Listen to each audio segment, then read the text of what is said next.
To me, being a mother is one of those things that's hard to tell if you've done a good job or not until it's too late. It's like making a souffle. You don't know that you've messed up the recipe until it comes out of the oven and all you have is a hot, flat mess. With that in mind, as I was growing up, a mom wasn't something I wanted to be. At that point, and still now, little things could send me into a complete panic. A little disorder I can now call anxiety. Not good with change. I'm not good with losing control of a situation, and both of those are issues that I face every day as a mother. So with all things I'm afraid of, like snakes and horror movies, I decided it was best to avoid being a mother. To be fair, I come from a long line of really great mothers, strong women who faced adversity to raise really great children, who in turn have become mothers and fathers themselves. With that in mind, it shouldn't have been such a leap for me to assume I would become a great mother myself. Also, I liked kids. I volunteered at a shelter for women and children. I had younger cousins I adored. I even spent one summer babysitting. However, the thought of another human being needing me for absolutely everything was just too much. So in the fall of '93, I started college with my career and travel in mind. Originally, I wanted to be a zoologist and work specifically with mountain gorillas. Did you catch that? I thought working with a half-ton gorilla was going to be easier than having a child. Reality eventually hit me, and I decided to become a speech pathologist. I would still work with kids, I just wouldn't have to take them home with me. Fast forward a couple of semesters, and life, as it often does, decided that it had a different plan for me. After a very short relationship, I found out I was pregnant. Still basically a kid myself, and I was going to have one.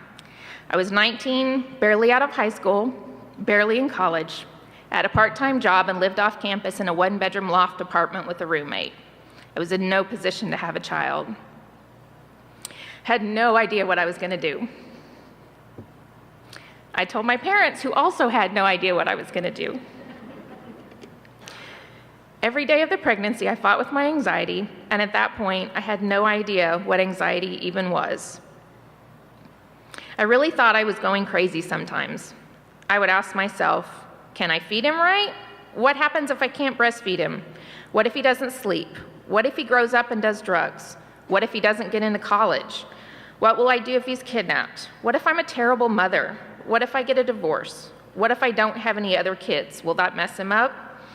What if I have too many kids? Will I make enough money to take care of him? What happens if there's a war? Some of those are all fairly normal questions to ask, but I obsessed over them to the point that they were detrimental to my sanity. I spent a lot of that pregnancy sick, tired, and stressed out. Well, that little man was born in the March of '95. He was a squiggly, squirmy little blonde thing that refused to be left alone during tummy time. I spent the first 3 days of his life trying to breastfeed him, only to give up because I just couldn't figure it out. I tried to work, go to college, and take care of him, but eventually had to give up school because it was just too much. We both did a lot of crying during those first few sleepless nights and exhausting days. 20 years and 2 blonde-haired boys later, I'm now content with my ability to keep a child alive. A few of those things I was afraid of have come true. I am going through a divorce. There were more kids, and no, they haven't messed him up yet. And he did get into a good college. And now I have a name for that fear and panic I felt. It's called anxiety. I've yelled a lot, I've cried a lot, and I've panicked more. I've learned to keep a calendar with all their homework, soccer games, and football games. I got a dog to help me through the nights they stay with their dad. I lean on other moms for advice and an ear to listen. For a lot of years, anxiety told me I was going to be a terrible mother, but my kids show me something else. They are 3 great young men with personalities that differ, but also mimic each other. They have good hearts. They keep me laughing at their silly jokes and their funny voices. All 3 of them will succeed in their own way and in their own time. We have our own language, like TMI dude and NOYB, which in our house means none of your business. I still worry about them. I have my own little semblance of control over them.